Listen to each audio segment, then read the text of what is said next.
Bahala ka na kung anong maabutan mo, ha? Kasi alam mo naman, walang-wala rin kami, eh. Yung si Benito, walang trabaho. At kung meron man, doon kami kakain. Pag wala, eh di gutom. Patigilin mo mga buwisit na yan! Oo! Wala na nga tayong makakain, nagdala ka pa rito ng pakakainin.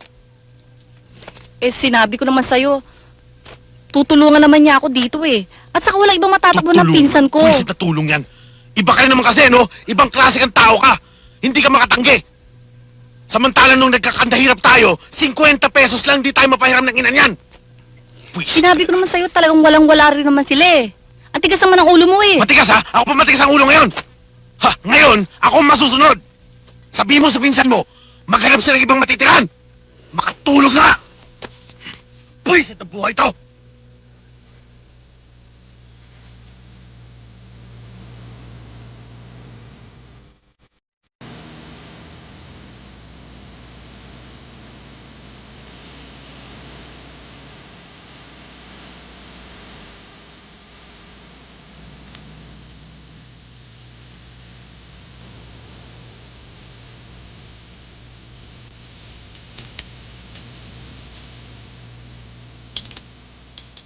Claudia, halika.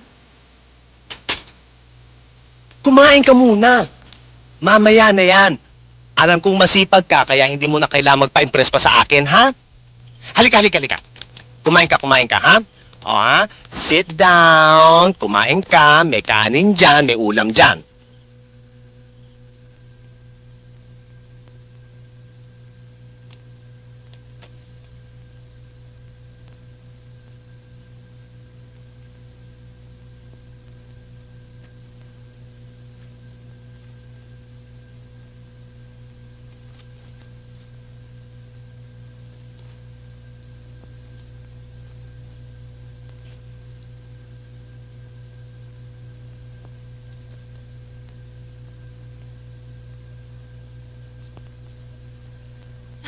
Ano ba?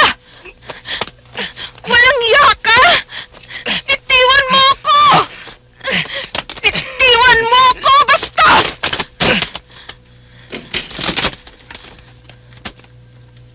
Ano yan, ha? Ha? Ano? Nangkapang ka na naman? Sinasabi ko na nga ba? Kahit kailan di ka na pagkakatiwalaan, hayop ka! Sinasabi ko na nga ba, eh. Lumayas ka! Walang yan, babae ka! Humarap ka ng sarili mo, lalaki! Kung gusto mo lalaki, kumuha ka ng sarili mo! Ikaw! Makakita ka na ng butas! Gusto mo na kagad pasukan!